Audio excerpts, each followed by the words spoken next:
Right there, Jack. Right. Hey. Thought I saw you this week. They didn't look at the whole scale when they set their amounts. They just countywide. No, I did not know. Oh, Some like 200,000, 200,000.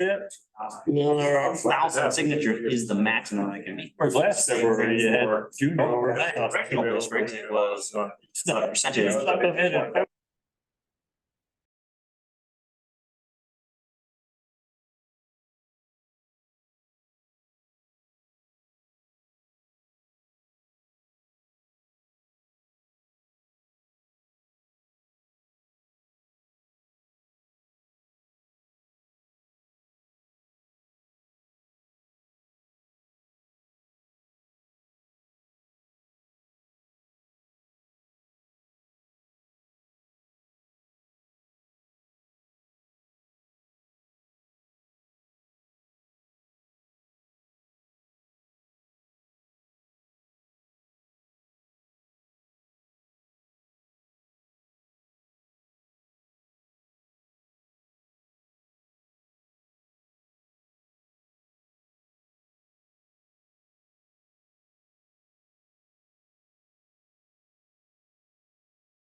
And to the republic for which stand one nation under God, indivisible, with liberty and justice for all. Okay. All right, there's no one here that wants to bring up an issue of concern with this board that is not on tonight's agenda.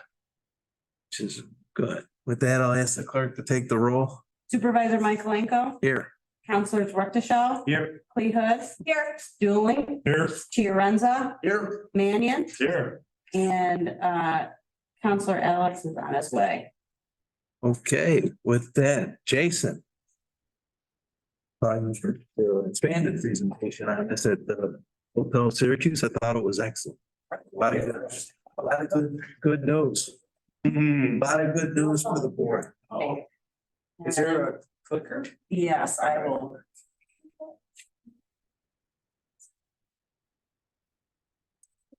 Jack, watch your head. Are we only gonna be on this one or are we gonna be on the other two? Oh, I can do both. Yeah, There you go. sorry. No problem. It's okay, great, perfect. And then. Yes, and then you can, if you can from the beginning up there and then you can. I think you can move that out of the way a little bit if you need that. Okay. Should. Close this out. Yeah. Alright. And you can If you minimize. from the beginning in the upper left-hand corner. Okay, should be Do good. you want me to move them? No, we got it. Alright. Look at that. All If right. you wanna go, if you feel more comfortable anywhere. I think you can expand the slide by saying from the beginning in the upper left-hand corner. Oh, it's full screen on this one. Yeah, No, that that is the, okay, I don't know. one. Let's- 92. We can't see that. Okay, let me, Here, technical difficulty. see if maybe will allow me to do both of this. So it's full screen over here. Screen sharing situation there, Angela. Yeah, I gotta plug it to the barcode, but I think I'm gonna. Get out of here.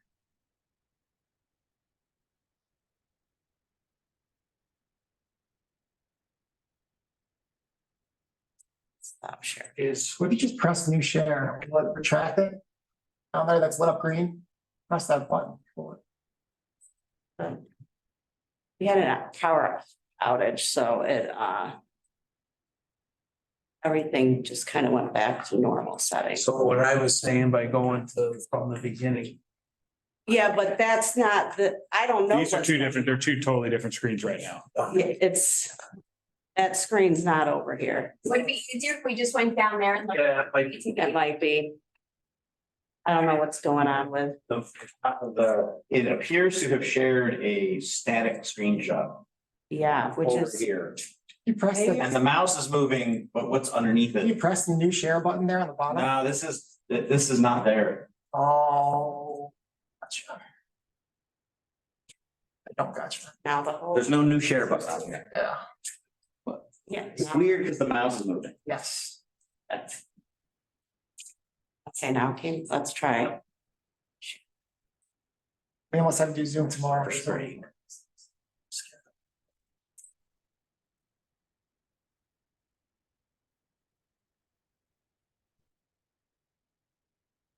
Yeah, it's the presentation, Right, it's,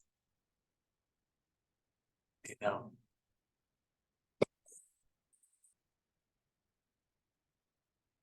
The share. yeah, I've been clicking it, it's just Oh, not, okay. it's like not. It's not, Probably not moving online. Now, if you go to the beginning, from the beginning, it should show up. yeah, that's it's not, it's. Oh, it's come the on bar- down, because Yeah. we're working here. It's not working. up there. Dan's gonna have to reset the barcode, I think. Now you can.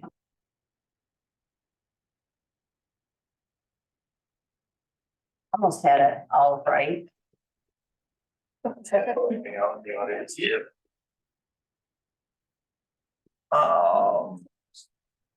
Take personal offense if I stay up here.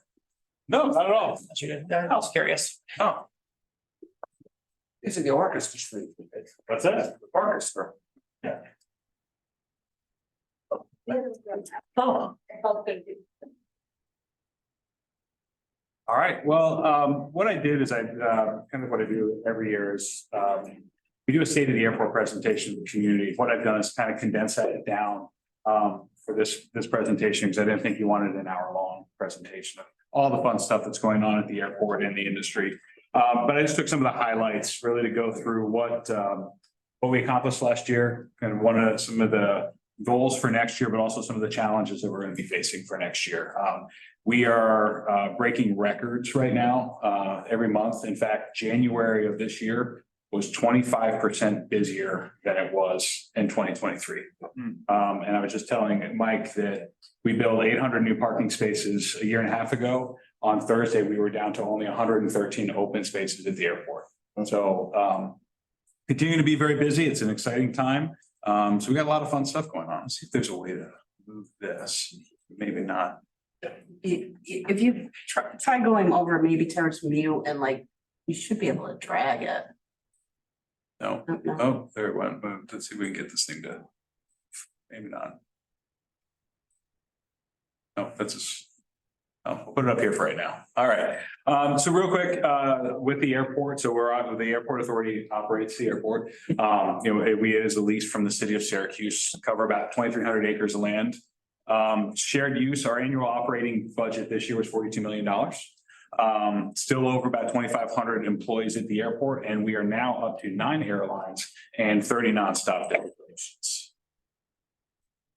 So we do a mission moment, and what our mission moment is what project have we done that reflects the airport authority's mission? And the one that we selected this year was the opening of our glycol recovery facility. I think I talked about this last year, but it did open in October. It's the first of its kind, actually in the world, using this type of technology to completely recycle glycol, which is what you spray on an airplane to de-ice it. So we now can completely recover it on the ramp, put it through effectively a distillery, get it back to aviation quality, sell it back to the airlines at about a 20% discount. So it helps lower the operating costs at the airport. So in addition, it also has stopped a significant amount of discharge that we were sending to the wastewater treatment plant. The water coming out now is actually cleaner than what comes into the airport. So it's really, really a significant project for us and the region. So what did we get accomplished in 2023? So new routes, we added 2 new routes. We added Fort Myers with Breeze, and they also added Norfolk. I don't know if anybody's flown Breeze, but they're doing very well in our market. We've expanded routes. Southwest took their Orlando flight that was operating once a week to daily. So that's doing very, very well. We've also seen the return of 2 routes. Probably the most significant announcement that we had was that Delta Airlines is bringing back Minneapolis-St. Paul, and Frontier has brought back the Fort Myers flight. Why the expansion by Frontier is so important is Frontier actually pulled out of Albany and Rochester. So we're the only upstate airport that they remain in. So they're continuing to grow in Syracuse. So that's a really good point for us. And the Minneapolis flight's important because with Micron Technologies coming to town, you actually could not get to Boise on Delta Airlines. So Minneapolis gives us that connection, but in working with Delta Airlines to bring it back, not only did we get a connection to Boise, we got San Jose as well, and Tokyo, which were the 3 really key markets for that we work with for Micron. So really exciting. So what did we do? So we actually set an all-time record. We had 2.8 million passengers pass through the airport. That's 12% busier than we were last year. Previous record was 2.4 million, about 2.4 million, I believe, 2.5 is where we were. So, and as I said, January was already about 25% busier than we were last year. So we're on this incredible trajectory right now. By doing that, it made Syracuse the 4th busiest airport in the state. We passed Albany for the first time ever. So we passed Rochester last year. We passed Albany this year. It's going to be a little while before we catch up to Buffalo, but we're working on it. But where's all this growth coming from? Because it's not Micron. So we are continuing to see an incredible shift in the passengers, where they're coming from using our airport. So we've had what is our catchment area has started to really grow. So you start in the bottom, it's a little hard to see here with those percentages, but we now capture 56% of all travelers that originate in the Binghamton market. That's up 20% from last year. Same thing with, you're seeing that Ithaca. We've started to track now to Utica, Rome, and other areas. We are starting to become where the airlines are putting all of their service. That's what's really driving a lot of our traffic. We focused a lot last year with our airline partners on connectivity, because one of the biggest challenges an airport like Syracuse has is we're not going to get a bunch of new nonstops. We have 30, which is fantastic, but really it's creating efficient connections, time channeled for passengers. So what we have now see in the 2024 schedule, so we can look out now to see what is being sold and how many seats and what kind of airplanes. And what you can see is we have a 30% growth last year to this year in West Coast connections. So, over 300 daily opportunities to get to the West Coast. Breaking it down, looking transatlantic, we're up 49%. So you can see that we had a pretty significant growth in daily flights from 2023 to 2024, what's booked right now. This is all timing of how we look at connections and efficient, about less than, I think it's a 2-hour connecting time. The really interesting one is Asia, because of the focus on semiconductors and some of the other things that are happening in the region. We've seen a huge growth from 4 flights last year to 12 this year. And these are daily. So there's daily 12 different options, multiple carriers to get to different one-stop connections into Asia right now. These are all markets that are really important to this region. That's why we focused on those.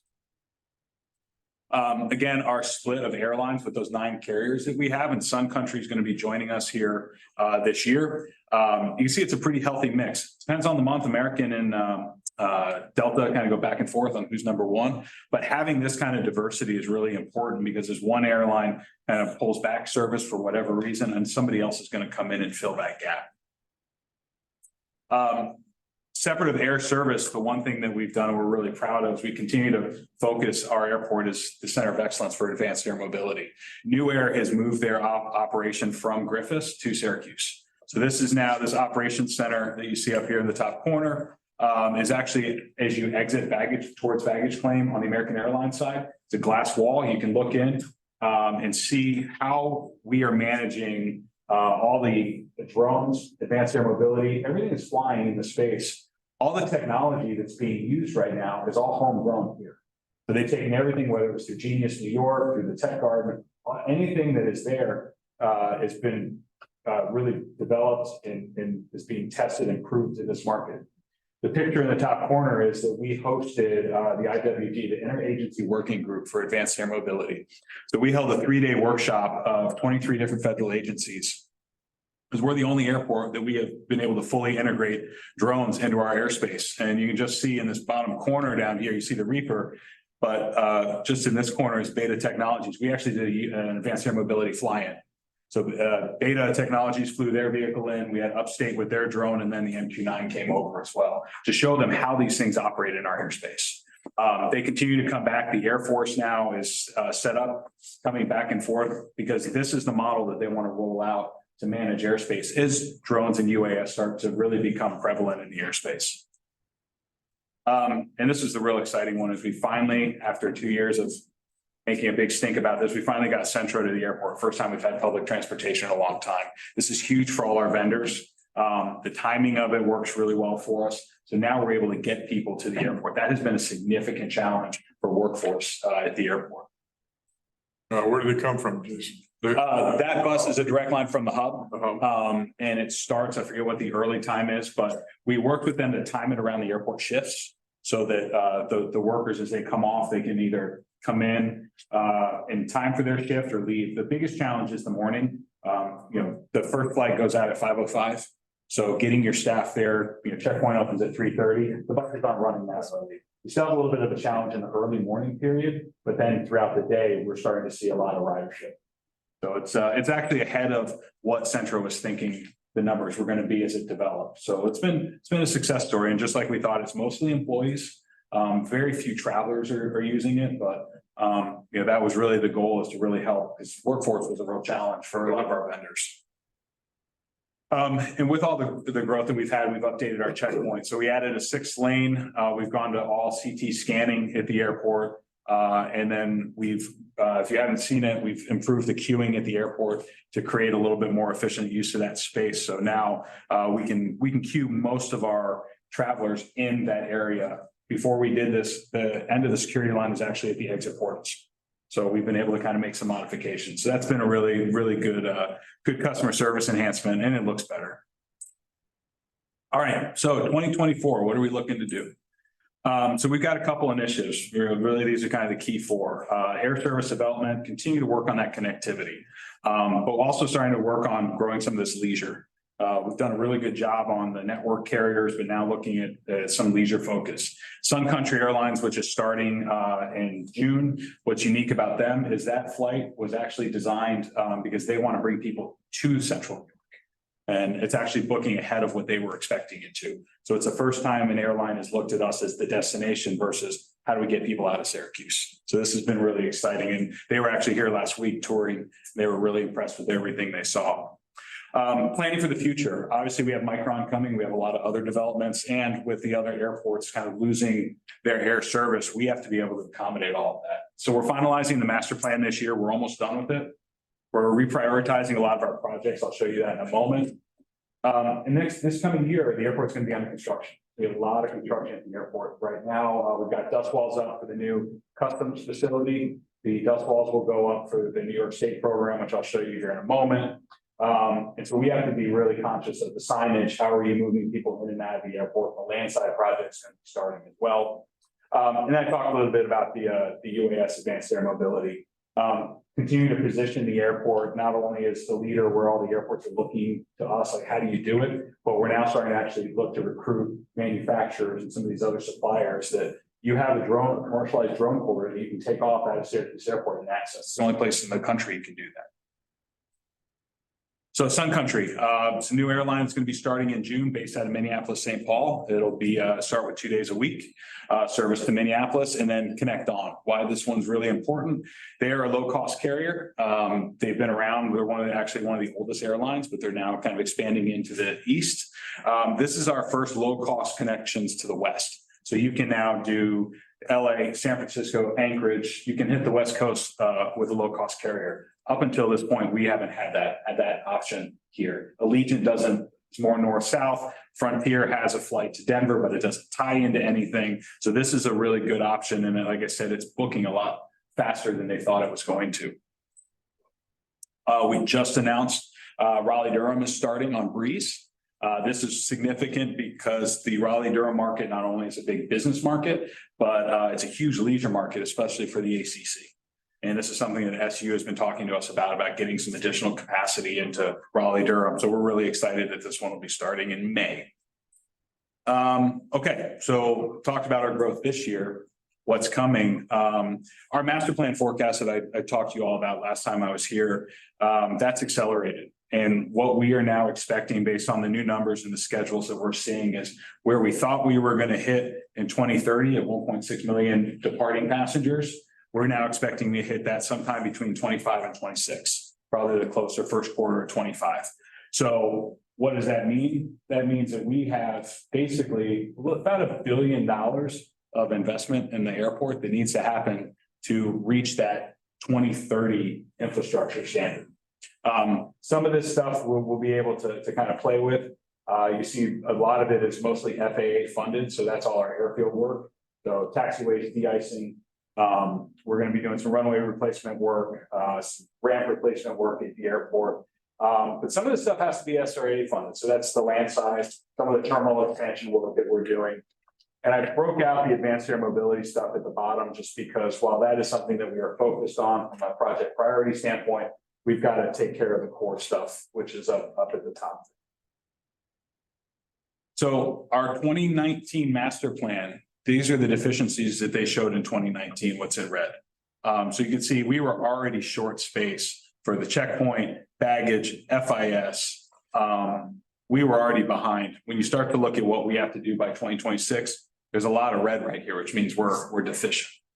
So this is what we're focused on right now is meeting some of these needs. Obviously, the big ones for us are baggage screening and makeup areas. That's a constraint. That system's 40 years old at the airport. We need to get that replaced. We need additional restrooms at the airport. We have a lot of, it's busy as it's getting right now. Our bathrooms are not sized for the size planes that we have. So we have to do those upgrades. So we're already starting to address some of this stuff. So starting this month, construction on the North Terminal expansion. This is a state-funded project through the Upstate Revitalization. It's going to be a bump out at the Delta Gate area between Delta and United. And then we're doing a whole new gate area down here at gate 27. If you think about the airport, bottom down here, this is Johnny Rockets. So this all will become a gate area, which is exciting because now that gives us an additional 2 jet bridges on this North Concourse. The FIS, this is that federal inspection station. The dust walls are up downstairs by the American Airlines bag claim. This is going to be the new customs hall that's designed to handle 200 passengers per hour. We have had airlines that have been interested in doing international operations out of the airport. We just haven't been able to accommodate them. This will allow us to do that. The South Concourse expansion, this is an SRA funded project. We are expanding the areas at the American Airlines gate area, as well as making some changes down here to gates 12 and 14, putting a jet bridge on 14. So that will be a 3rd new jet bridge that's being added to the airport for capacity. The North Terminal and FIS will be done January of 2025.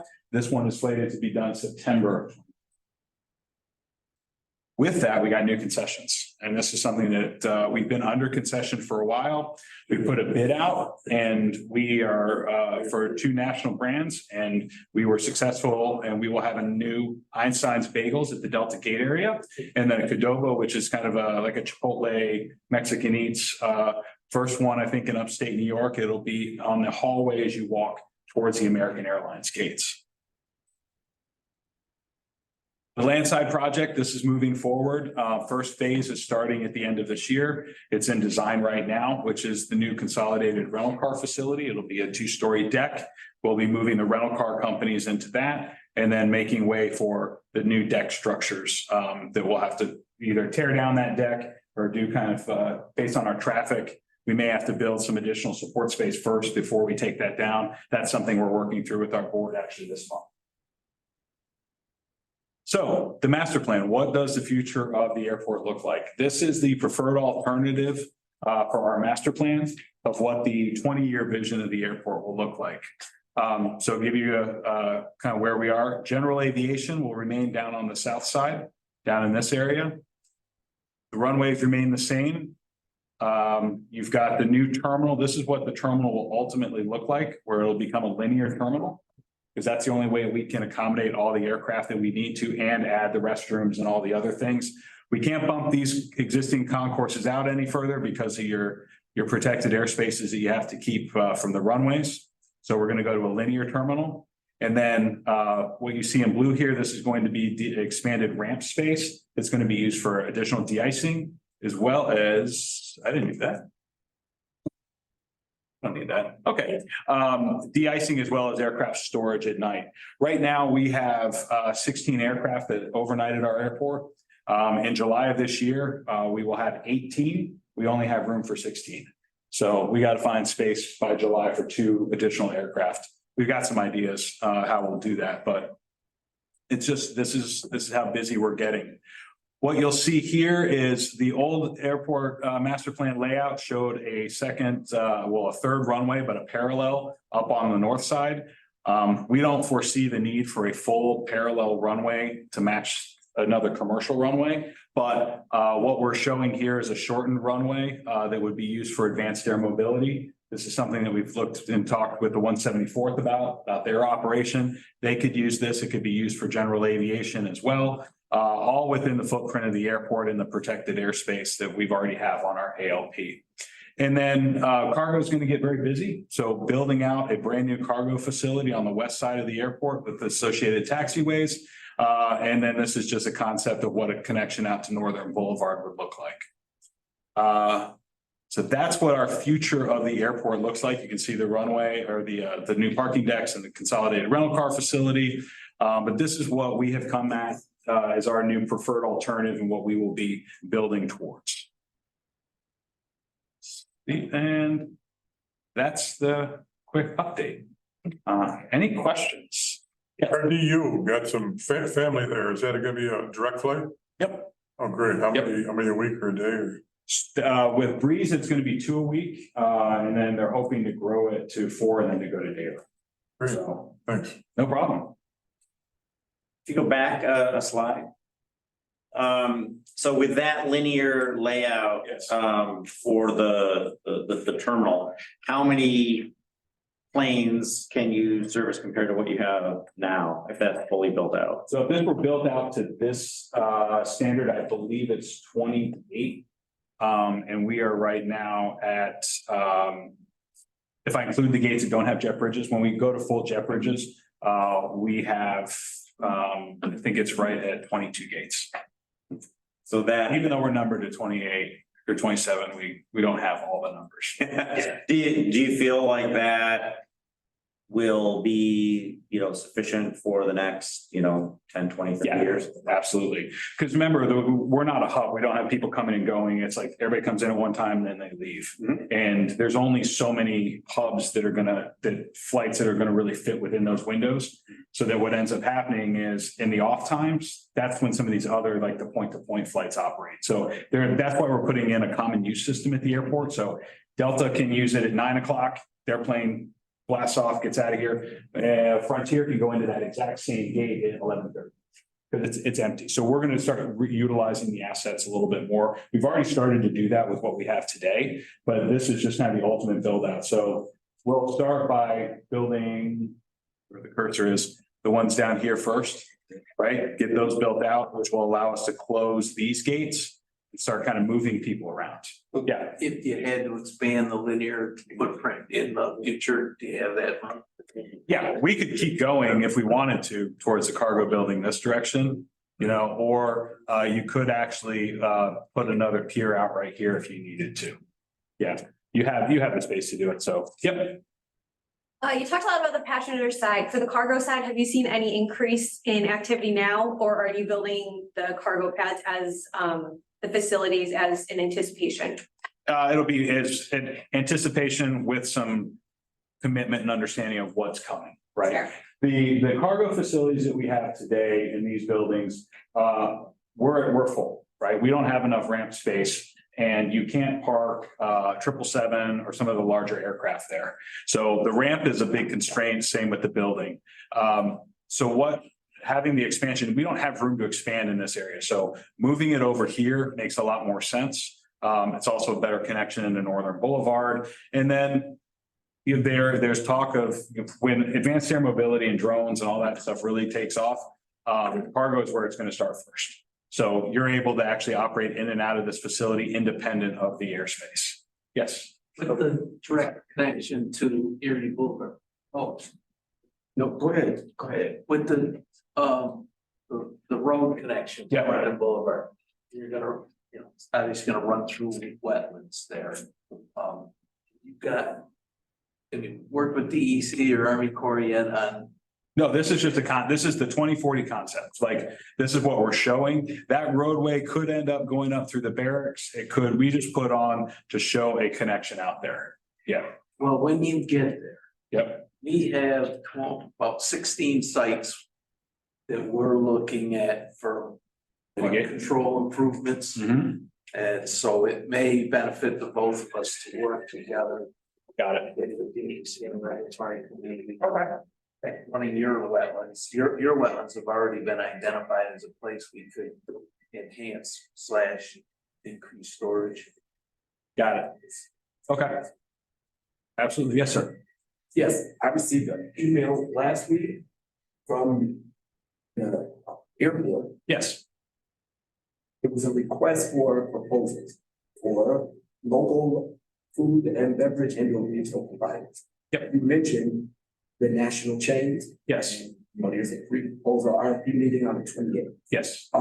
Where will, when that person is identified through the RFP process, will they be located in that same terminal area, or will they be elsewhere? So there's in the same terminal. So the space that has been if you're familiar with the airport, the eSavvy space, which is right next to Johnny Rockets, eSavvy is the vendor who was there gave that space back to us. That is a space that is going to be, that's out for bid right now for a food and beverage local concept. So that it's right there in the hall, walking towards Delta and the United Gates. So once you go through TSA, Yep. everyone would be able to access that local person before they go. Whichever way. Yep. Okay. Yep. So just with future growth, Yep. I'm kind of interpolating here that a lot of the growth that we've had has been, if it's coming from the outlying areas, it's because service in Ithaca or Binghamton or Utica Rome is dropping. Yes. And that service is coming here. Do you feel like, is that done dropping, or are the airlines going to further move out of those smaller regional markets? And so you're expecting, as I said, more growth from that? Not really. I mean, there's not much else to really come out of those markets unless they fully pull out, right? Binghamton's got one flight a day, I believe, to Detroit. And then they have the Avelo flight, which is less than daily, and that goes to Orlando. You've got, American Airlines pulled out completely out of Ithaca. They pulled out of the DC market. They only service Newark. Elmira's got the Detroit flight, but that's really sponsored by Corning. So that really supports that flight. So the market with what's happening in the industry right now, you don't have a 50-seat regional jet anymore. You don't even have the 19-seat prop aircraft. The economics of a 70 and 90-seat jet operating out of these markets, you can't fill it. That's the challenge. So the aircraft, there's nothing being made under 100 seats anymore for passenger aircraft. So that's the challenge. That's why we see it coming to Syracuse. What do you think?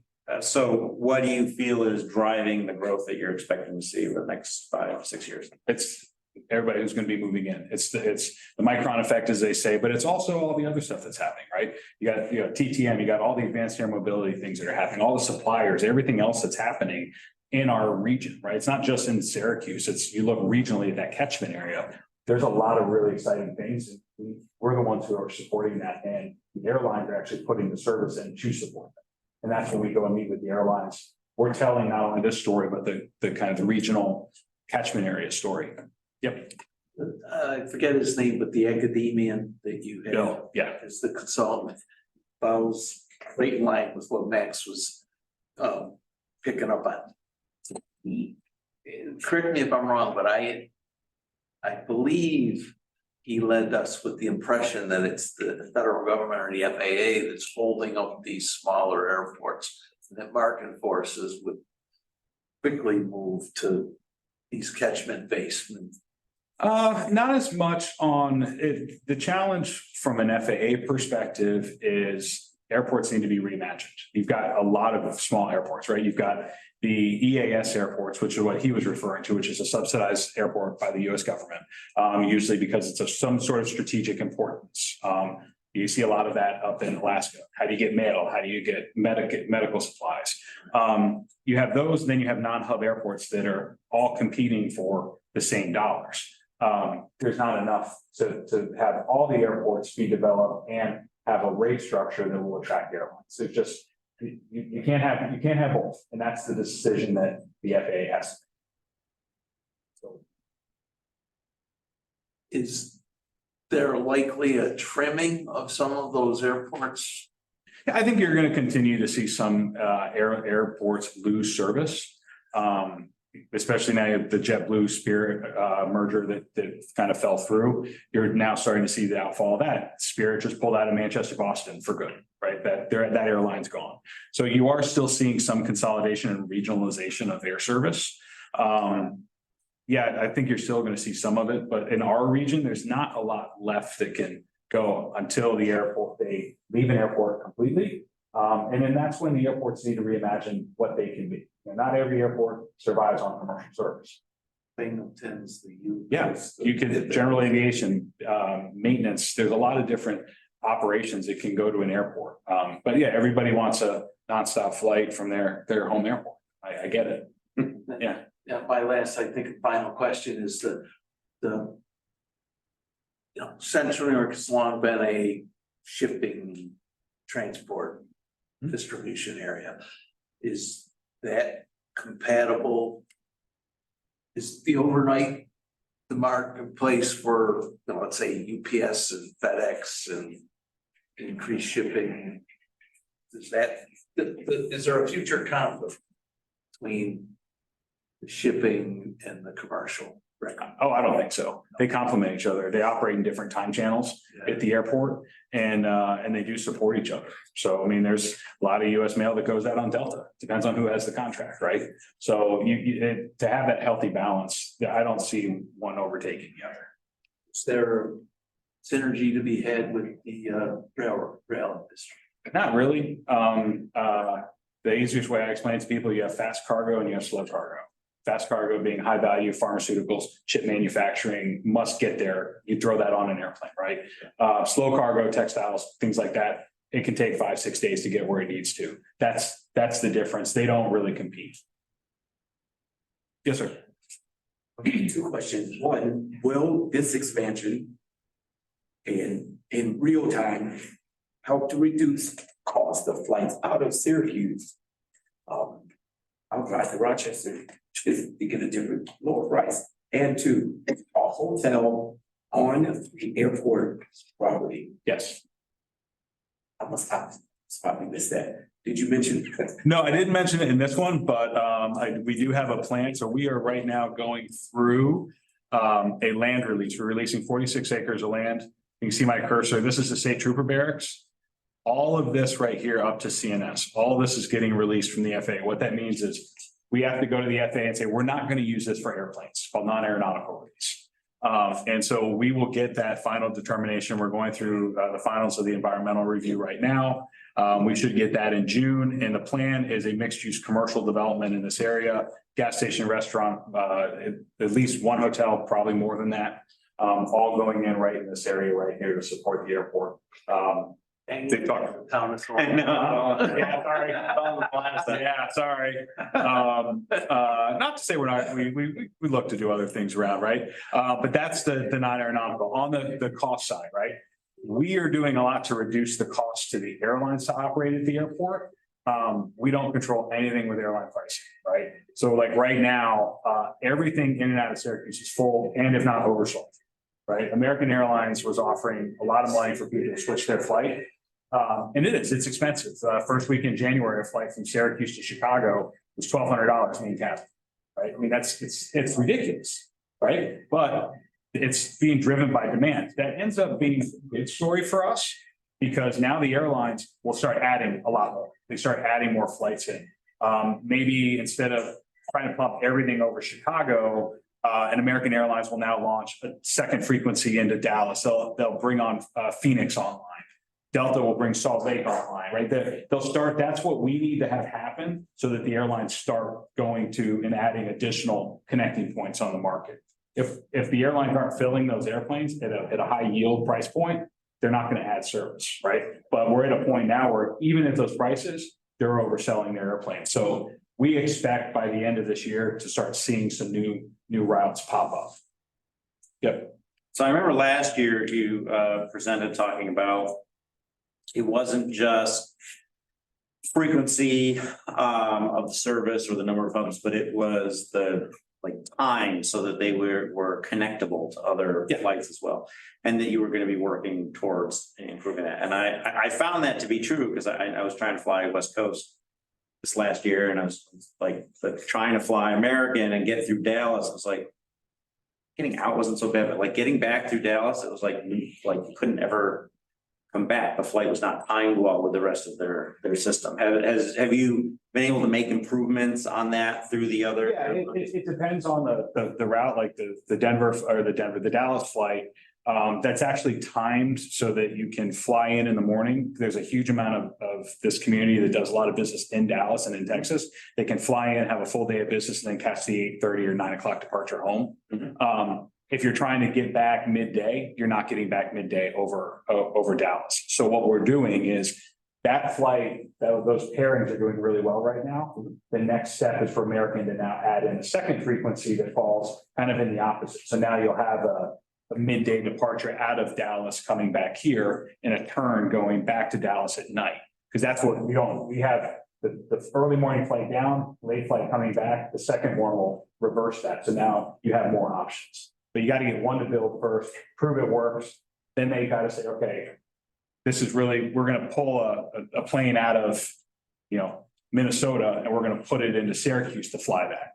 So we have to build enough of a case that they make the business decision that goes, we're going to be more profitable operating Syracuse than this market over here. And that's the case that we're building right now. Actually, we just met with them on that one. Yes. Do you anticipate any changes to the flight patterns at all over this growth? Awesome. Oh. Other questions? The drone market. Yes. Is that business oriented or pretty much research? So the corridor just got commercialized. So it's been a lot more research, but as these vehicles start to come online and start being put into some kind of commercial service, they do become a business purpose. We foresee the first operations really being cargo, right? People don't complain as much if cargo doesn't, if the drone doesn't work versus a passenger flight, right? They're going to test it with boxes first, then put people on. So we foresee Beta Technologies is partnered with UPS, right? So we could see the UPS, the Beta vehicle replacing the twin turboprops that are operating back and forth to the Adirondacks, right? It's much better cost point for the airlines. It's a much better environmental footprint because you're not burning low lead gas, you're burning its electricity at that point, right? So there's a couple of those benefits that we see. The third drone runway, kind of, you mentioned, how theoretical is that at the moment? Is that, I see it's in your future plans, but are you planning on building it? Or is it just like, yeah, if we get the money and the traffic, we'll build it eventually? That's how, yeah, we have to have a justification to build it, right? The FAA will not fund anything unless it is justified, right? Now, the 174th, with as much as they're doing their pilot training, this allows them a little bit more access to keep them away from the commercial traffic. You could use this for general aviation purposes. Because again, this being our main runway, we don't have a delay factor on this runway, but if you have a bunch of commercial aircraft coming in, they're gonna get the priority over the drones. Well, now you got them circling. So if you could put them up on the north side or move some of the smaller traffic, or Mike wants to practice his landings, we can just put him on the north side and keep him up there, right? Versus off this main runway. That's what we would use it for. But the traffic numbers have to justify it. We can't just go, we're gonna build a new runway. It just doesn't work like that with the FAA. Wasn't there a third runway there at one time? Is it the? Yeah, so the old military, yeah, right here, that's the old runway. We are working right now with Micron. They're looking for a location to park all their construction workers. That's within, I think it's like a 10-minute drive of the site. And since we have this giant piece of pavement that used to be used for state fair parking, they're evaluating that. So yeah, that runway used to be a runway, but it could never really be used for another runway just because of how it's been built up. Yeah. Any other questions? All right, thank you all. Thank you. Thank you. Thank you. Thank you.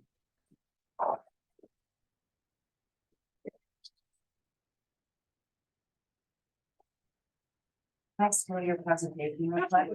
Again, excited. Thank you very much. Our board member's gonna bring all that.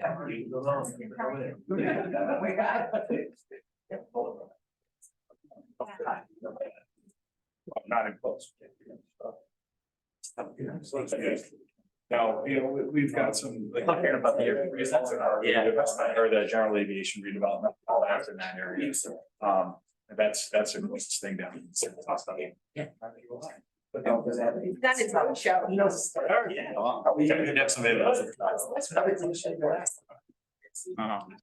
Well, it's still the Pentagon shape of it. All right. Thank you, See if Jason made it. Yes. All right. Oh, there we go. Mike was sorry. How you? Used to have to come here and be punished by that. Well, sorry, you still take a good picture. Yeah. Thanks. One of the finest productions I see each year is oh, that's fun. It's one of the finest productions I see every year. Go, buddy. This is that, really well done. This is 100%. Yeah, no, we're looking for it. So We'll get a lot of that. Look at that, man. That's true, the chair. That's nice. Thanks, Mike. There, Thank you. no problem. Thank you. Oh, yeah. brother. Ed, did you take one? Is it- I took actually two at the meeting, but I'll take another. Look at that. Maybe not. I've actually, I know. Yeah. Joe, how about your sister? Yeah. Come a long way. We sure have. She's a smart lady. Speaking on this. No, Joe's the oldest family. Joe's the old girl. The girls are. Oh, yeah. There's Joanne. okay. This is a nice production. If I'm gonna move right down to Patty, I know she's been sitting here as well. Thanks, guys. Hey, no problem. Thank you. Thank you. Facilities and policies on rental fees. So I know you guys saw this last week. you guys saw this last week, but we realized, that we did not put the, Janesville train station on here. And you caught a couple of errors that we missed, so those are on there now. And then after we changed it to full day at the community room, we got a bunch of phone calls this week of people wanting to still have the option to do a half day. So on here now you'll see, an hourly option. So we wanted to still give them kind of the flexibility of it without, having to clean halfway through the day. So that's kind of what we're trying to do away from. Yes, this is for your town, the meeting minutes. It's also maybe on there at the facility rentals.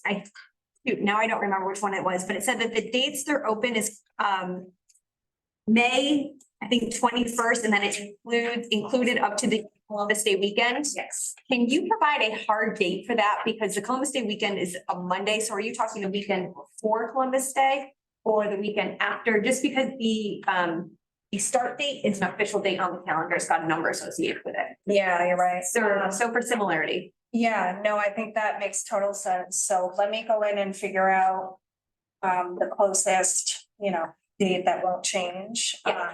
And we based that on being with Rockville and making sure that if we're gonna open facilities, special conditions and things that we're not having them open where pipes are gonna freeze and. Makes sense. Government views. So, yeah, so I'll make that a specific date.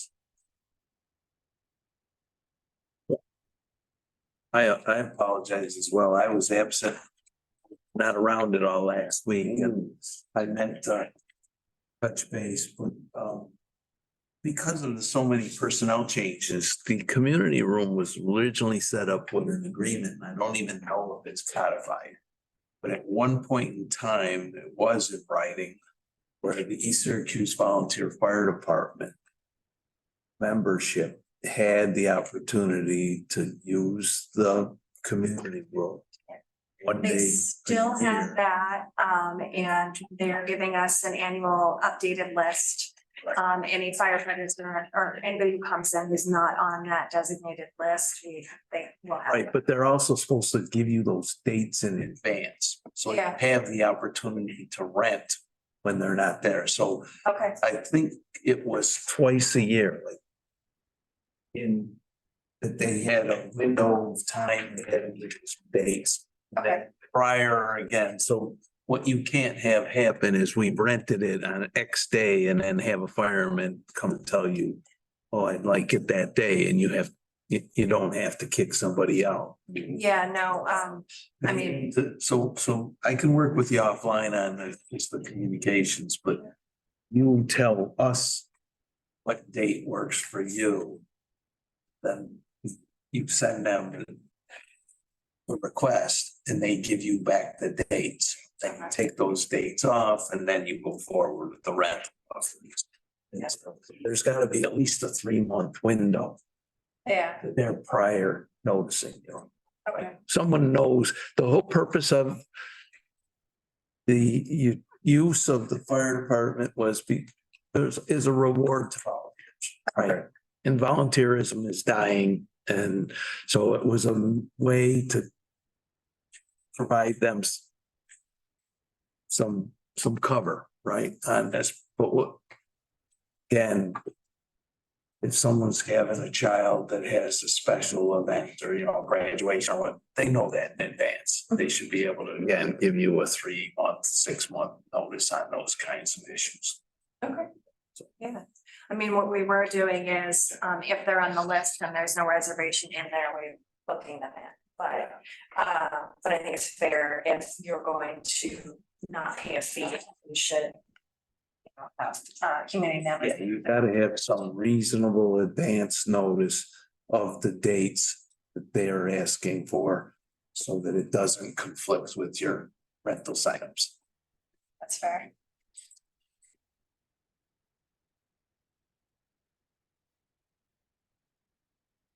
It has to, it's a limit. I believe it was 1 per year per month.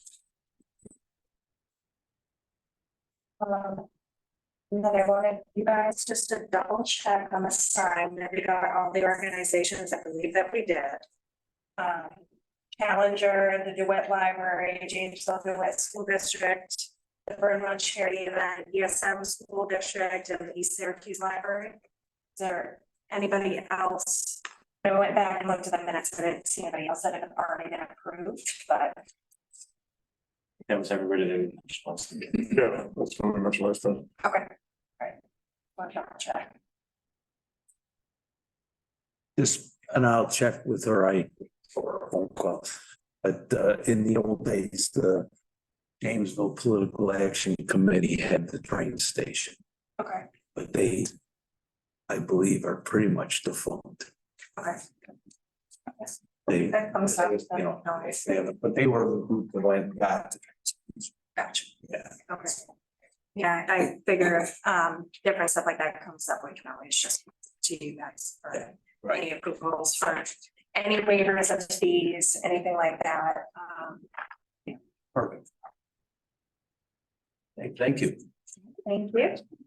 Thanks, guys. Thank you. So No worries. we need a vote. Was last week. Last meeting. Now, if there's changes, there's changes. I think, so you probably need that. Need a motion. Yeah, in a second from Sarah, call for the vote, all in favor? Opposed, same, motion is carried. Thank you. All right, let's go right back to the top of the agenda. Board minutes. Motion from Carrie, a second from Joe. Any further discussion? All right, I'll call for the vote. All in favor? Opposed? Abstain, motion is carried. Okay, Quintard Road speed limit reduction. I sent some information to the board. We got a request from a Fernwood resident. About Quintard, asked if we would. Possibly petition the state to lower the speed limit to 30. Currently, it's 35 miles an hour from Peck Hill Road to Kent Parkway, if you're familiar with that, and then. Technically, it's not posted, so from Kent Parkway to Janesville Road is technically 55 miles an hour. So I don't know if the board would like to try to petition. We got turned down since she's got some paperwork. It's a county road, just so everybody knows that. You guys did, well, the board did try, I think, and go for to get it reduced again. So I don't know if we want to try again to go to 30 or not. I don't know. Does the hurt to try? Done it all. So my bit of a mix. Well, my suggestion, and my thought, I should say, was wondering if it would actually be more likely to be successful. Yet still be helpful if we, rather than petitioning for it to go down to 30 in the section, sorry, 35. Trying to get the 55 section down to 35 first, so it's 35 the whole way. With extra posts, because I think that's a lot of what happens is people do speed through that first section of Quintard and then they don't slow down when they get further on. So maybe we put in a request for 35 from Kent Parkway to Janesville Road first and see how that works. I didn't realize it's been that long since we tried, because these are ongoing requests that we've never really made any evidence. Yeah, I think that's. I like Max's idea. I'm Yeah. trying to get it all 35. Or just have Rafa go out, put a couple 37 mile line. I did that once. On flyback. And it turned out to be fortuitous, because I took 55. Ryan Maxwell gave me the signs, because I asked him to do it, and he said he wouldn't, but I gave me the signs. So I went out and did it. It turned out. I took 55 down and put up 35s. That when the law was reviewed, they were supposed to be 35. Anyways. But yeah, I'll entertain motion from Max. A second. From Sarah. Call for the vote, all in favor? Aye. Opposed? Abstain, motion's carried. Okay, it was 6,800. When Lauren Highway had two quick ones struck in, I did together. We sold our bus, our famous school bus, $4,000 for. Are you feeling? We sold it to a company in Brooklyn, New York. Rocky, or Linda told me that they had worked at Rocky, and they drove it back to Brooklyn last week, and we got $3,500 for it. Excellent. So that was good. And I'm considering these town board updates, but not on the agenda, but that's what keep going. yeah, one other one, Q's Cleaning is their cleaning vendor for the building right here, as you know, and what's always a community room. We've got a problem on that. We're looking for suggestions from all these brilliant minds that are here because we don't have a solution. Part of the work they were supposed to do, they didn't know they were supposed to do it because it was not in the written spec that was sent out and the bid that was sent out. Is they're supposed to take the trash from here in the evening and take it down the highway and dump it in the highway dumpsters down there. Right? And that is something the previous cleaners had done. They didn't know they were supposed to do it.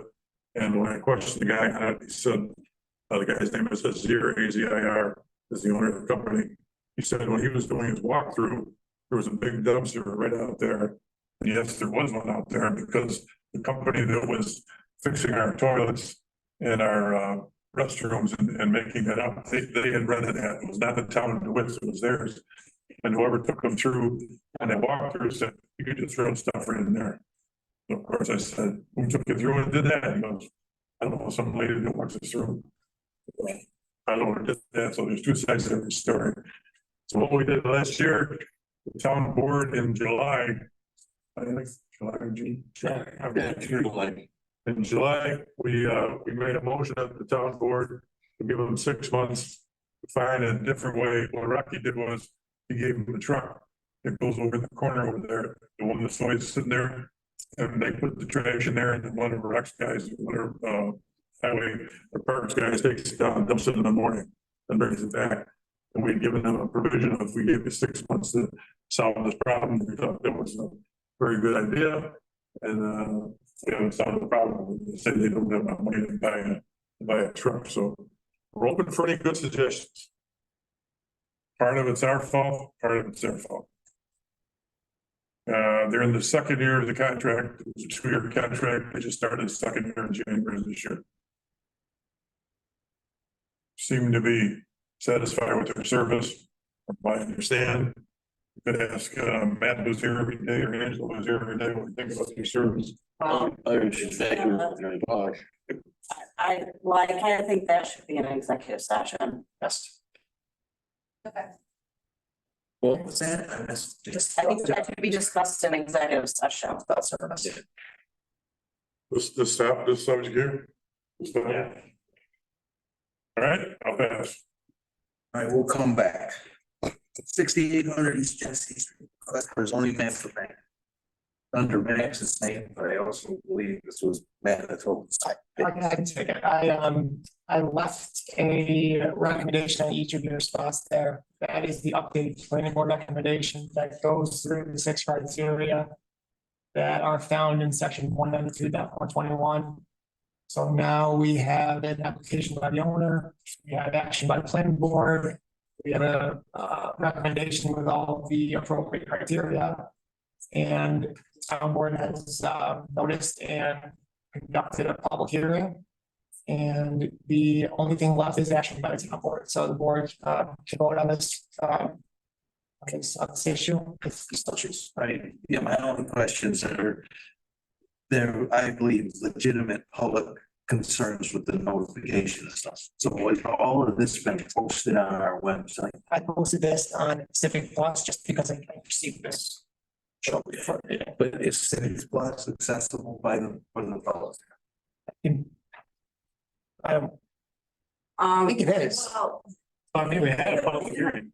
if this. I don't have a problem going forward. I do have a problem every time we hold a public hearing, somebody, at least one, and it doesn't have to be the same person, comes to us and says, I had a real hard time finding this stuff on the website. That's my issue.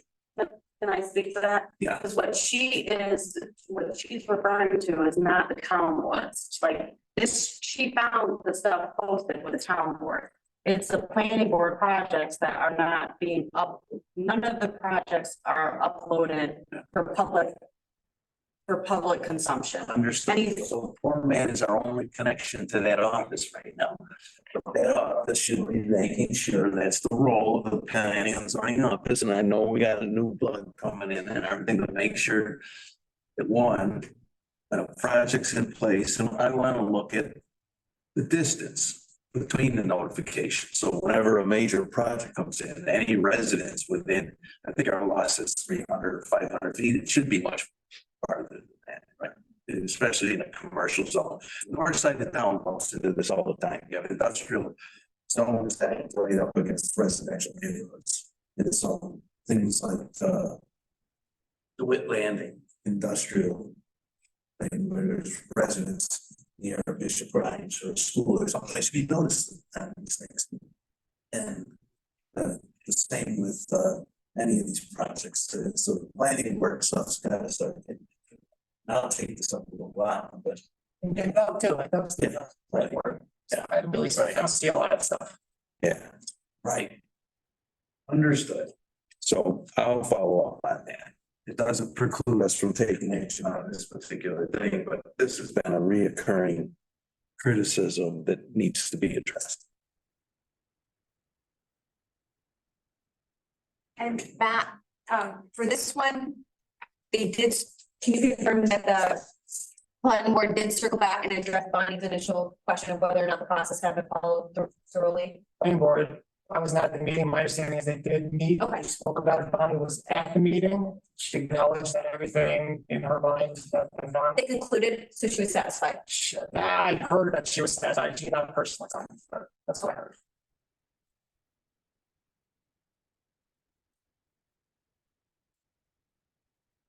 Okay. I'll entertain a motion to adopt the zone change map. Max, second from Bernard. Any further discussion? Call for the vote. All in favor? Any opposed? Staying, motion's carried. I'll speak to Doug about the actual amendment of the actual zoning that I did to the next step. Okay. I don't know where that is, but it's somewhere. Yeah. Okay, great, thanks, and I'll speak to staff for now, and allow when she comes in. One of the things, is make sure that this stuff gets business. Okay. Gary, the assessor's office clerk. Yes, as everyone knows, our assessor's office continues to be very, very busy. And in discussions with our assessor over the past couple of months, he needs help, and we need to advertise for another clerk. You know, Max spoke with our controller today regarding civil service lists and what we need to do. I don't know, Matt, if you have any, Max, if you have any update on that. So I spoke to Carrie and I spoke to Al. Basically, there are 3 positions that we have on our rolls in the assessor's office. We have an assessment clerk position that's vacant. We have one, but we have another slot that's vacant. We have a real property appraisal aide. Again, we have one that's filled, one that's vacant, and then a data collector also vacant.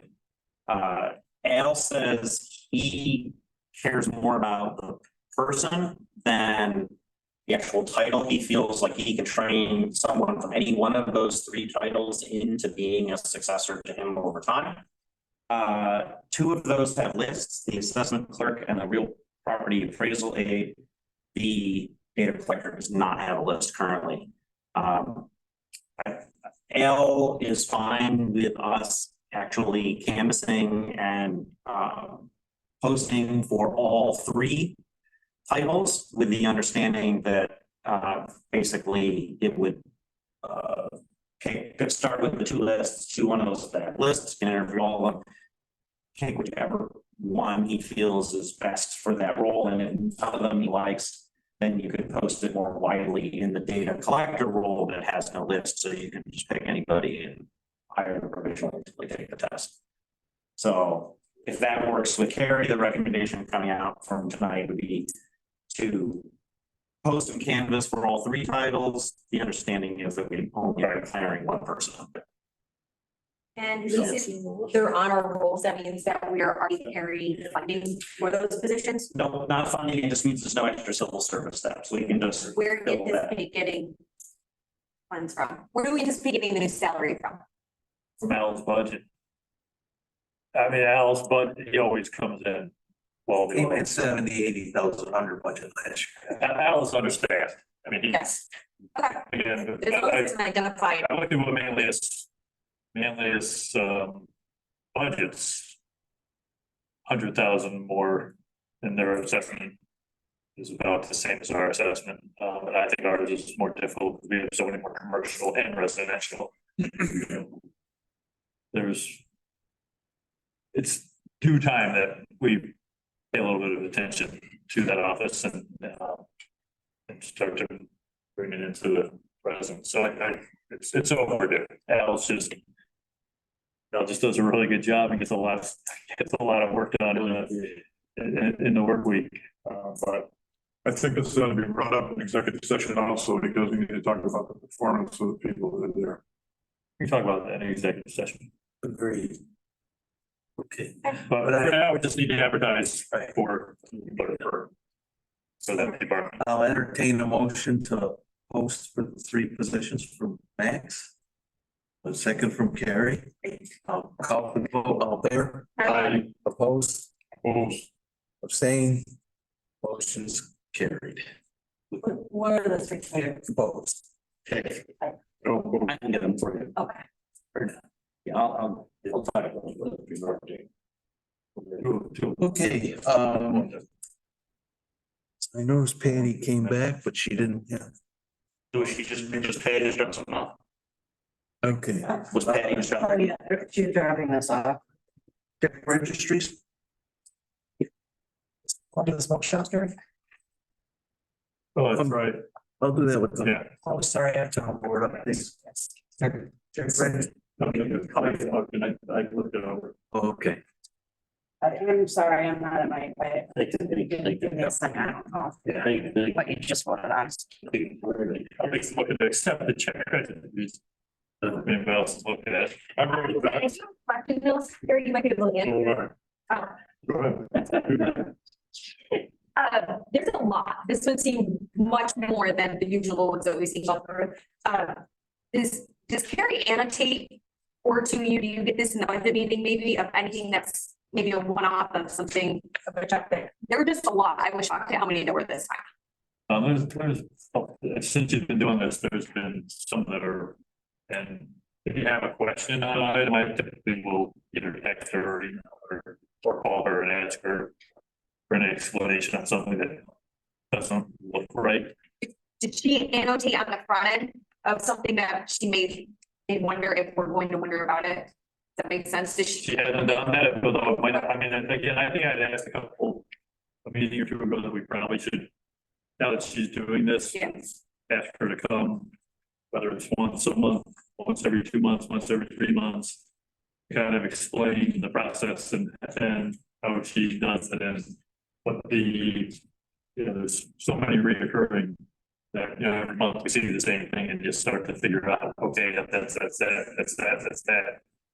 But I think it would be useful to have her come in March or April with one of the busier check registers and have her explain to us that, these are monthly, these are quarterly.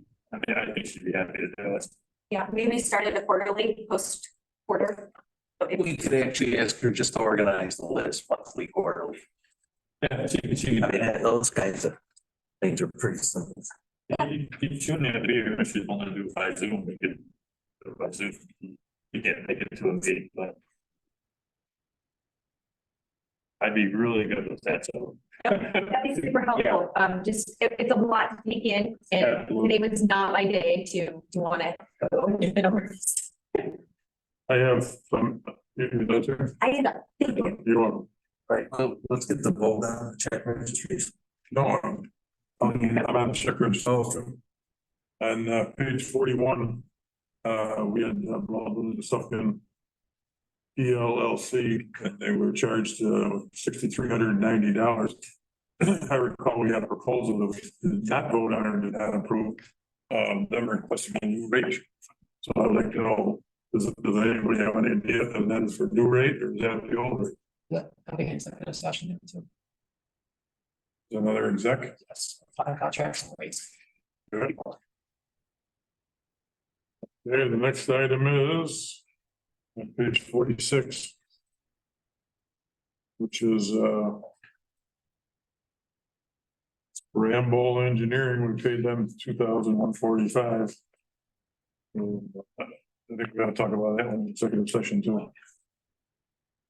That's right. Yep. And the last one is the ever famous Village of East Syracuse check that Matt could really talk about that better than anybody.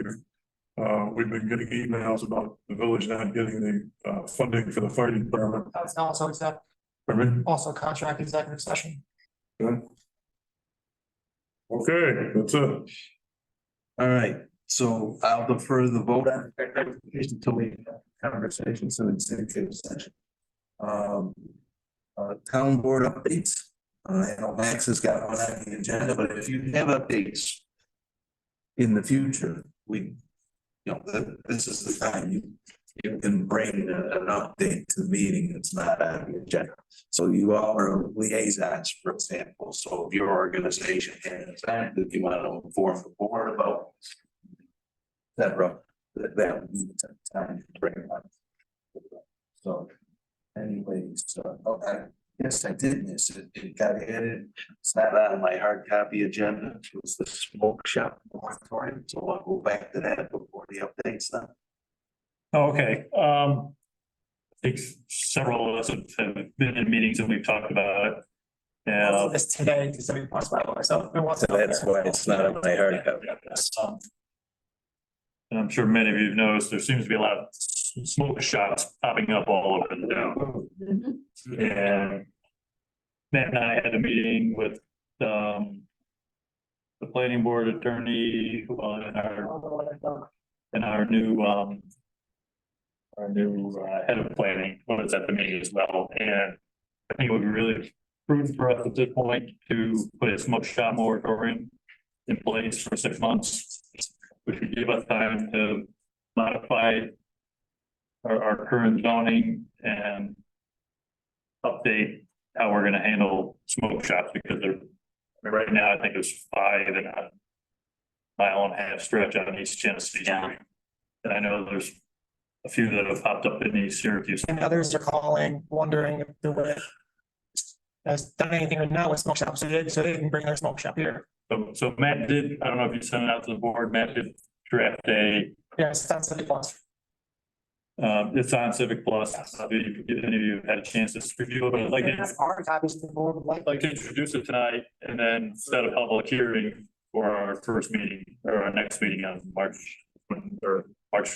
14th. Do we need a public hearing to enact the moratorium?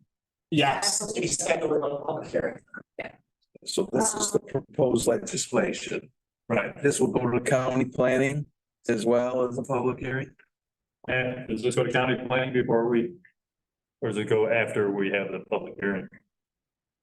Or does it go at all? Does the moratorium required? I want to send me examples from other towns who have sent in their information to. Yeah, so we should send it to the counties. I am Yeah. imagining, yes, it does need to go to county planning. County planning. Lately, they've been exempting a lot. We've been getting responses where they say, well, we want to see this. I don't know if that's the case with this or not, but we don't know until we send it in. Certainly tomorrow I'll send it to the county and speak with them and see what the situation is. Yeah, because when we change the law, sometimes county planning is important to the schedule. Zoning laws are right there as a category, so typically we would send it to county. Okay, I'm gonna go bring a copy so the board can. all right. Carrie, if you're wanting to do it in March, it would be the 11th. That's the first meeting, March 11th. Yep. So do we need 2 separate motions, one for setting a public hearing and one for proposing the law? No, I think it's just a public hearing. Just the public hearing, yeah, because yeah. We're not. We can't set the law until Okay, so we're just setting a moratorium right now.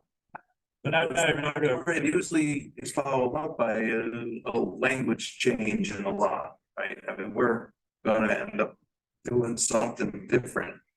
Right now, what's happening with these smoke shops? They're just coming in and filing a permit. Yeah, because there's nothing in our code calling a smoke shop out as any specific use, so they're just anywhere that's retail, they can just throw it in. They're just going in and it's a deal between them and their landlord. Yeah. Or they, own the building. Yeah. And so what happens between, Yeah. public hearing or now and then the public hearing? We can try. What's the, open up. First of all, you wouldn't be able to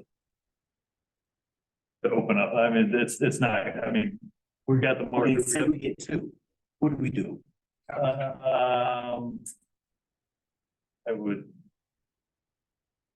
I think we're fine if we go to March 11th.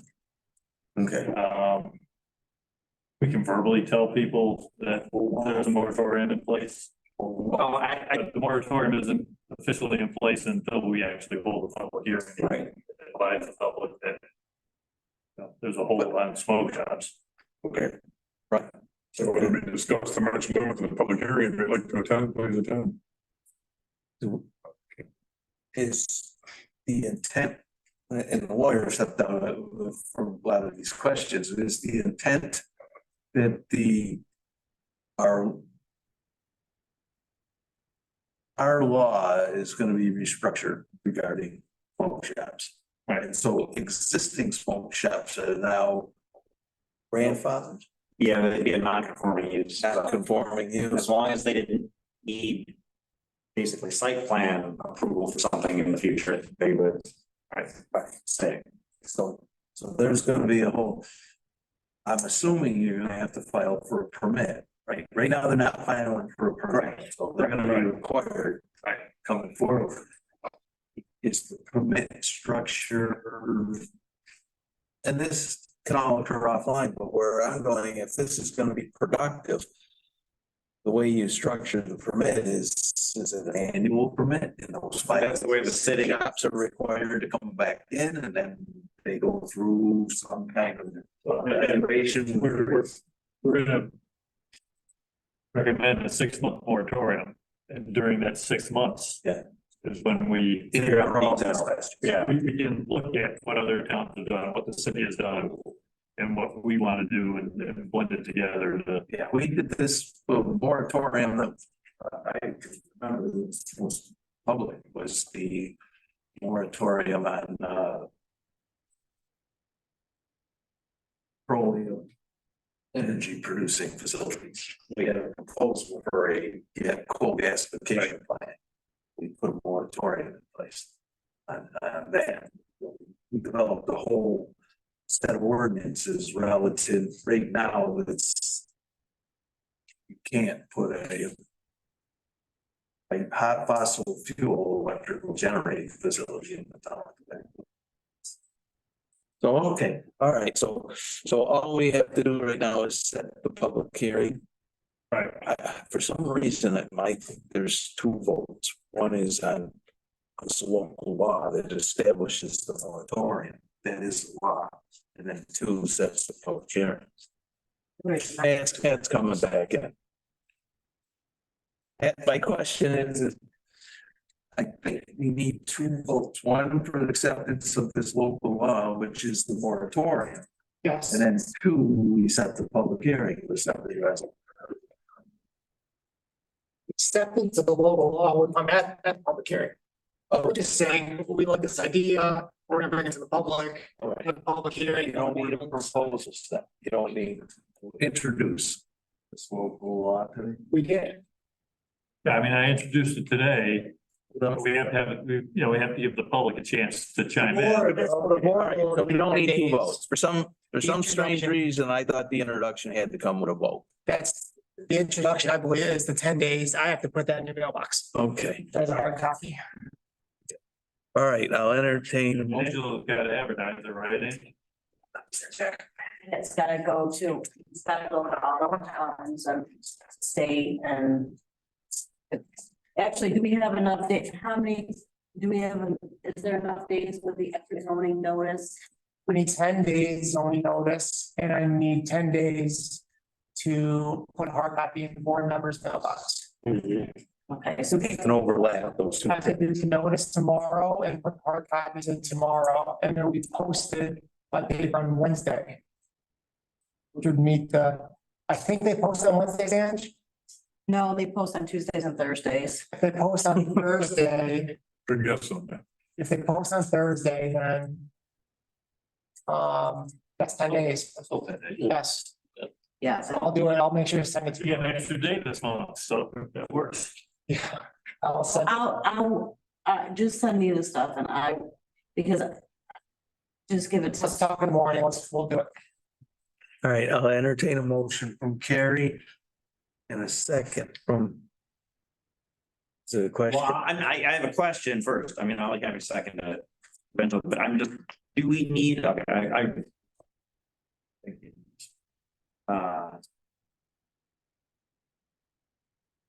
You have proposed edits or questions next, we can talk, and I can edit before I'm, okay, introduce it to the board and specific edits. And I would put that copy in the board's mailbox. okay, so, well, I want to ask this first before, we're not. Are we putting? Is the intent to put a moratorium on the cannabis as well? No, this is smoke shop. Like 9240 exceptions. So so then we need to work on the wording. This is the way I read the definition of smoke shop here. It could. If it's premises dedicated to this display sale, distribution of tobacco and or cannabis products is defined as a smoke shop. Correct, but it's accepted all retail dispensaries and on-site establishments. Legally established pursuant to our town code. This moratorium does not. Oh, I see. Okay, so okay. Got it. And marijuana. Dispensaries and lounges, that already has its own. Board already spoken to that. Thank you. You were out of the room, but. If this moratorium leads to which I assume is gonna, some type of process. Permitting process for smoke shops going forward. So existing smoke shops could be required to. Go through that permitting process. Let's say you establish, right now, for example, someone that plows snow. Is required, I don't think we enforce it, to come to town and get a permit to go plow driveways. In the town, so a smoke shop is defined as on these. There might be a permit fee associated with that. They're gonna have to meet certain criteria. I'm assuming this moratorium is gonna lead to something of that nature that requires these already existing. Smoke shops to comply as well. Once they do something new. Well, The law would be like the cannabis law, but for small shops, I believe. well, a smoke shop in general, though, in order to operate, might be required to. Pay $100 a year fee for an operating permit in the town of the way. Oh, that would apply to everybody. Right. And so license. I don't know enough about this, but my understanding from media and all the other conversations is that a lot of these. Current smoke shops are illegally selling pot. I cannot accuse anybody on that. Yeah, But that. that's the understanding. A lot of them are doing that. Right, I mean, if there was. That kind of demand for smoke shops, they would have existed for the last 100 years, right? These things are cropping up everywhere now as a result of the reason. We do not allow, Devices, even nicotine devices. Would part never of our zoning law, we do not allow marijuana shops in business transitional zoning. Right. However, right now, we've got 5 smoke shops. In business transition, yeah. The problem is we've deemed them as retail. Basic retail, like a food feed would be Right. retail. Right. And that's where, That's why the need for the moratorium. yes. Understood. You help me then with the 5 that are already in place, will they be grandfathered in? Or will they have to redefine what they are in order to meet our zoning needs during the moratorium? They're accepted if they. They are. I don't believe they can come in and draw new permits. They can come in and get a new sign. They can exist as they are. Even if, as, Well, if even we if they're required existing- an annual operating permit, but again, the snowplow drivers that are required to come in every year, I don't think we enforce it well. But, because it's a $25 fee. But that's the kind of thing I wanted to look at. Yes. So we could require, I believe we can require smoke shops to come every year and have an annual operating permit. Right. So as long as they exist. So they're grandfathered in terms of their location, but if we identify them as outside, it is at an improper location, I think we would have. That's what I grounds- wanted to know. I think we would have legal grounds to shut this down. I think it's apples and oranges. On one hand, to talk about the moratorium, on the other hand. Right. Uh, The results, talk about the but she, I believe her question is about the end rate. I'm curious about the end game because to Carrie's point, there are 5 in a very densely populated area. And I want to know if they're not meeting the intent of the letter of the code, what's going to happen to them either during the moratorium, after, what is going to I happen? think that's gotta be spelled out. In whatever the town board does, the next action. This is saying, hold up. We're putting a stop on it. If you're currently operating a smoke shop there, just you can continue during the moratorium. But the town board could say, okay, we've looked at smoke shops generally, and this is how we're going to handle smoke shops, and this applies to everybody. So hypothetically, the 5 could stay as they are through the moratorium. For now, the moratorium, but then the board will come out with regulations that would apply to all smoke shops, and then you'll say. This applies to all smoke shops current, and potentially new smoke shops. And it would just be a different piece of legislation. We're just saying, pause, wait, we're gonna research this and talk about this, and then we're gonna do something more. Is that enough to? Didn't we have a section? For that It's public hearing? basically couldn't operate afterwards. You should probably because it was in a talk more about neighborhood it. setting. and we ended up- Yeah, it doesn't like you have to. What? Doesn't need. Okay, so. I think it's. It was a- To do quickly. I would call it a second. Area. So- Right.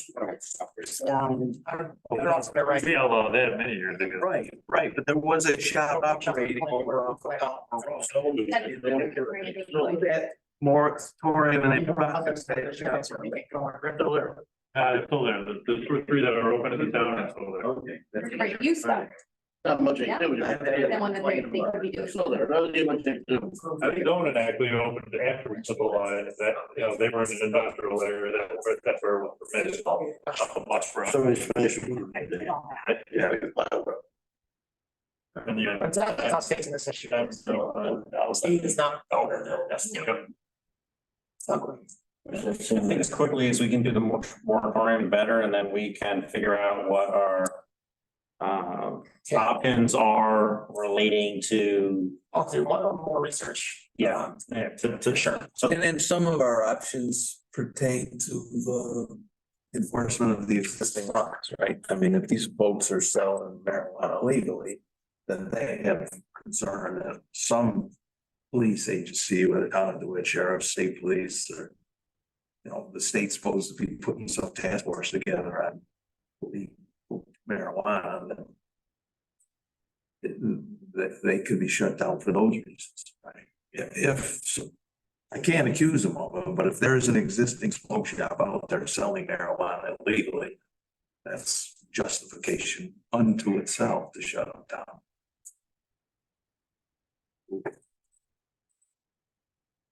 Okay. So I'll entertain a motion from Carrie to set the public hearing for March 11th at 6:05. Yep. I have a second. Joe? Call for the vote, all in favor? Aye. Opposed? Abstained, motion's carried. In the meantime, you get the notice of the paperwork, so and send this to county planning, right? And kind of find tomorrow, yes. Okay, Association of Towns conference update. yeah, I actually have 3 updates. I'll hit the Association of Towns last. Actually, I even have 4. Easy, man. I know, well, you know, I went to the Association of Towns, and now all of a sudden I'm Karen. So I. Wow. Karen, Wow. watching this, I'm not gonna deliver that one. Doctor, watching them. Well, I think she'll appreciate the following through and with that. So, the first is I did mention at the last, DeWitt County Library, board meeting about the sign, usage, the library board and executive director were, very thankful, to the board and look forward to being able to use the sign out front of the fire department for notification of programming. So that was one. Two, just for the record and the board's information. At our last meeting, we actually talked about setting a public hearing related to adding a no parking zone on Tecumseh Road. If any of you have driven down Tecumseh Road in the last 3 or 4 days, you may have noticed that there are a series of no parking signs that have been put up. It turns out, Rocco and I did a little more research, that at some time in the past, this board had already set Tecumseh Road as a no parking zone from Kimber to Nottingham Road. So Rocco had his people put up some no parking signs in that area already. So it's now, it was already in law, it's now signed. And I did notice that the person parking on Tecumseh was in the driveway of wearing the signs went up. Can we notice those other property owners and tell them the situation? That the law was passed years ago and it's a no parking zone, we just put the sign up. Why not just let it ride? They have no idea. Nobody's ever talked to them about this. Right, so the signs are there. I would think it makes sense to just send them a letter saying. Can your office, Rocco, just send them a letter saying that we put them up? It's only Can Linda set it out to them? Yeah, I can. Our office really never did anything like that, honestly. Matt, do you wanna, What's the exact request? just to send a letter saying to the homeowners on Tecumseh Road that in the area of that highway sign that just to let them know that if you notice the signs have gone up, that this area has been marked as a no parking zone for years. We've only ever put up the temporary signs for Greek Fest, but I thought we did it a long time. Now it's official. Really? it's like I think it was, I don't know if it was 2001. It was 2001. 2001, it was added. I've been on the board since 97. Yeah, so it was more than 20 years ago, so. Right off the. And what renewed the newest interest? It was a complaint. There was somebody, and no one had been parking on Tecumseh, and I've never seen anyone, and someone started parking, and then there was a complaint from a resident, and Just think of it sends goodwill to say that this law was passed in 2001. There's been recent activity of parking on the street. we put the effort of signing. Yeah. Make it sound good. Okay. And then no, that's fine, that's just skipping one. I just wanted to let the board know, I mentioned this to Director Sawmiller when she was here, I'm gonna give her the information and she is going to post it up online and put it out to some of their senior groups. The Social Security Administration is setting up what they want to call a scam day on March 7th, which is next Thursday. Talking about giving the public some information on how to recognize scammers and avoid scam. They have a little flyer here that they're asking local governments, community organizations to distribute and kind of get that information out as kind of a push on that March 7th. So I think I just wanted to mention here in the meeting, since this is our last meeting for that day. And then have up in town hall. Yeah. Here you go. Are you a senior? Raymond Junior. That's just notification of, Slam the Scam Day. And then finally, from the Association of Towns, meeting in New York City. Last weekend, first time there, it was a very interesting, meeting. I went to a number of sessions, over the 4 days I was there. Learned some, information on, fraud prevention and detection, which I think will tie in well with, our response when we actually get our audit.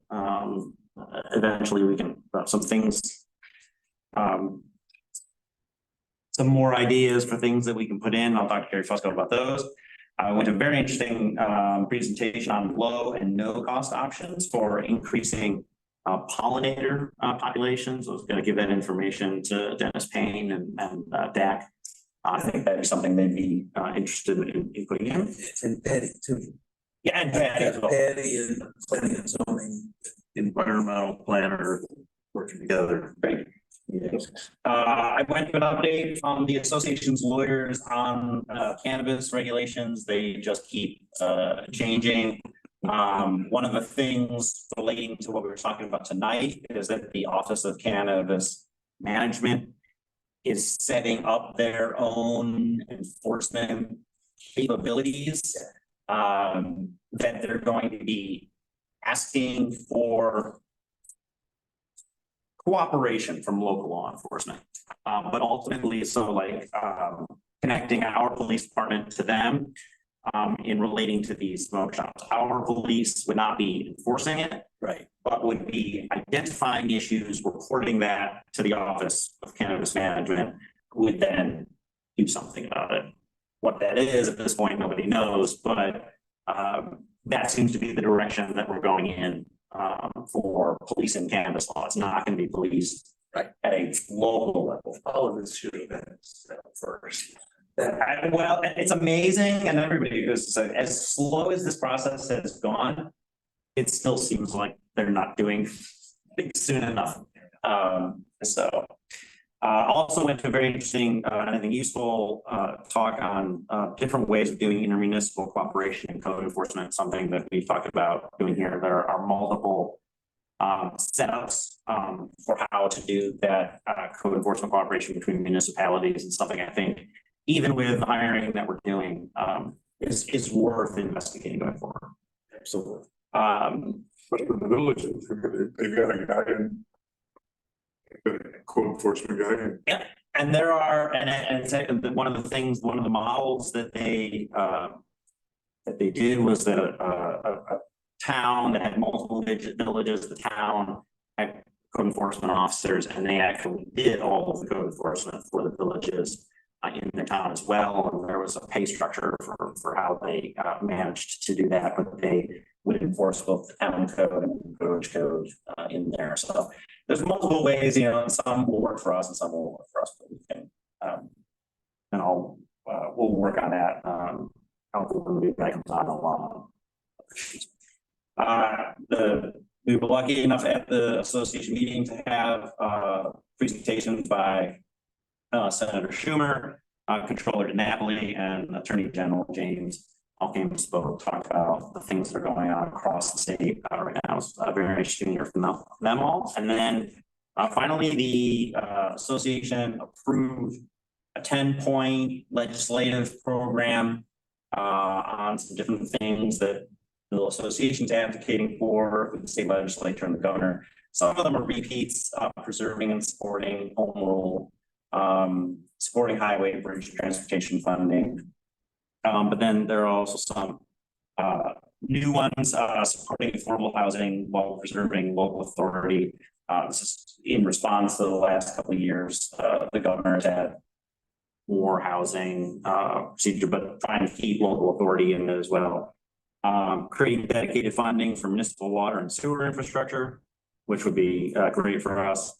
And also reform and equities in the real property tax cap formula, also something that really needs to be done. So I will share this with the rest of the board, just kind of things to the association and with Matt. that they're looking to, move forward, but as I said, all of these, had overwhelming support from the members of the association, and they will advocate for them in the legislature going forward. That was it. That's my update from Association of Town. Thanks, Karen. Appreciate it. Although not quite as colorful as Aaron, yes. All right, any other updates? It's going back to the check registry, right? Yes. Right. There was one item that was talked about the last meeting. Bernard, Bernard, Oh, excuse me. that's on a roll tonight. Yes. Last session, I mentioned conversation I could have with DOT. And so I did. And today received this update that came up from Joe Driscoll.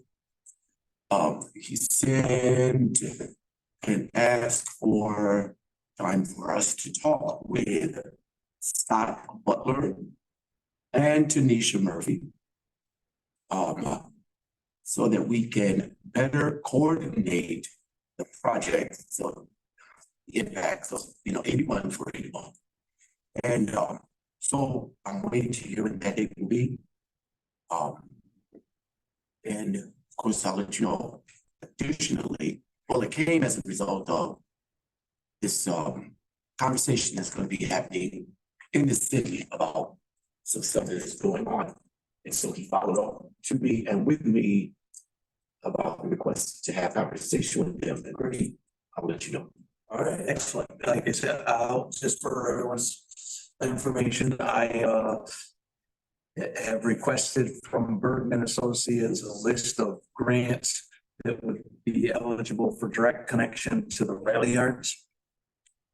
New York State DOT's response has been all along, we're already under contract for the bridges that are over the rail yards, and there's not going to be any modifications for them.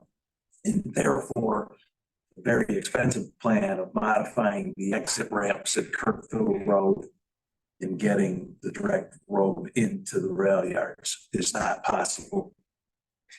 Which, again, this request is probably 5 years old. So there is a other plan that would make a direct connection to the rail yards off of the secondary roads. So the trucks would have to exit 481 under the existing exit ramps, go to the red light in front of Amazon, and then you can build a road into the rail yards through that.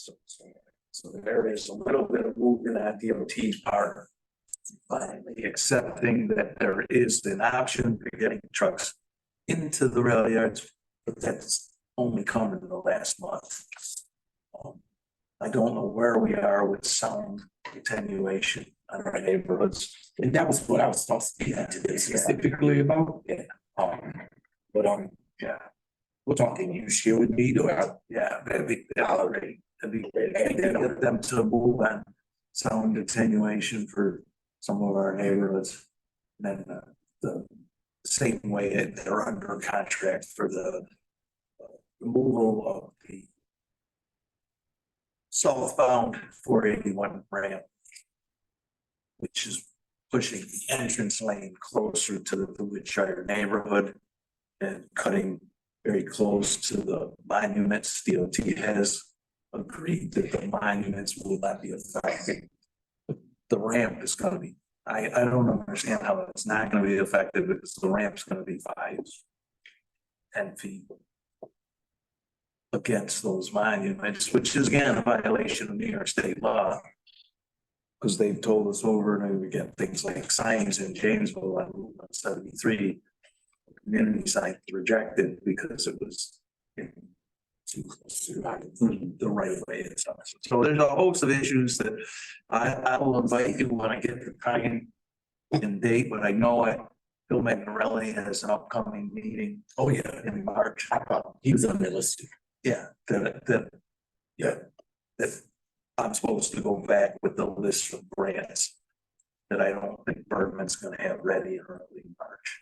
But for that issue, And like I say, the exit ramps and sound attenuation are still our big issues. Okay, so as soon as I hear when that is, I'll know. Okay, great. Any other? Jack, you had something? Yeah, the hotel tax, That I have an executive session. yeah, It's a contract that you can about. Good. So it's trash related. Yeah. Okay, all right. With that, I'll entertain a motion to go into executive session. Did we do the check register? Like Jerry did. Oh, I'm sorry. There you go. All right, I'll have a motion to go into executive session. From Carrie, a second from Jack, call for the vote, all in favor? Aye. Opposed, abstained, motion's carried. Okay, a little minute. Disconnect.